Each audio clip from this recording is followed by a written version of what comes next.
himself a bull. Spencer Bogart is partner at Blockchain Capital. He joins us from San Francisco. Spencer, it's always great to speak with you. Thanks so much for having me. So this pressure that you're forecasting, this all has to do with redemptions?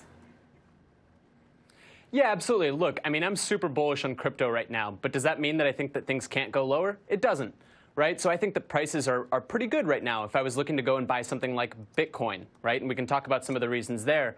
But specifically why prices might go lower, we're talking about a fund redemption cycle. So if we go back to the summer of 2017 when crypto prices were booming, there was about 100, 200, maybe 300 new crypto hedge funds that were formed, right?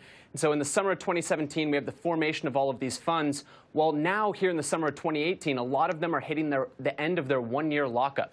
That means that the LPs in those funds are now looking at a down 50% year, and they're saying, hey, I want to redeem out of that fund. That means forced selling on behalf of all of these new crypto funds that have popped up.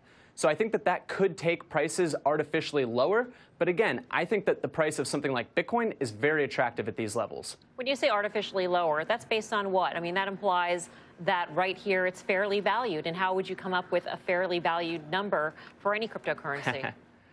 Well, let's be fair. A lot of the coins, I think, especially in the long tail of these coins, a lot of the ICOs that we've seen over the past year are still very overvalued. But when I look at something like Bitcoin, I'm very, very constructive.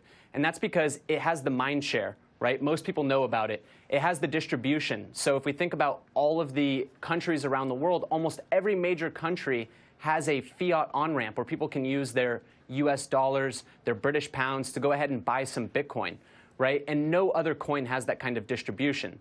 In addition, Bitcoin is also the safest from a regulatory perspective. So while we're not sure of which coins might be declared securities by the SEC, Bitcoin and Ethereum are the only ones that are on the safe side of that fence right now, right? And then lastly, I think Bitcoin is the only one that's demonstrated its real use case and traction, right? So if you think about Bitcoin's ability to move value around the world and to store it, it's actually happening today. People are using it for that exact purpose. It's not like people are hearing about how Uber is going to change transportation and they haven't seen it yet. No, people are riding in the cars today with Bitcoin.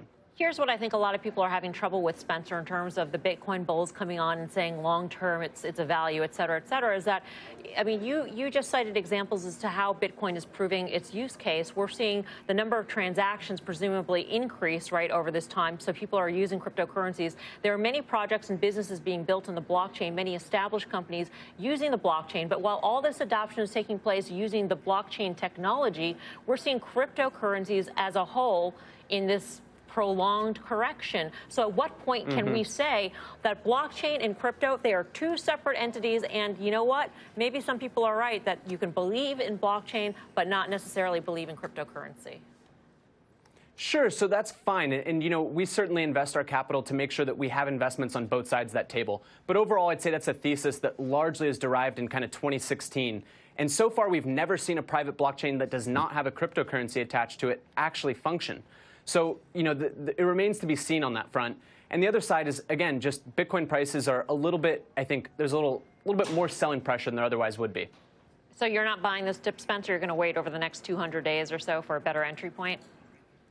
I don't think that trying to hit the very bottom is a good strategy. I think that most people that are going to wait for lower prices will end up paying higher prices than they are today. So I think the right move is to not try and time the market and average into it. And that's exactly what I'm doing. All right. Spencer, great to speak with you. Thank you.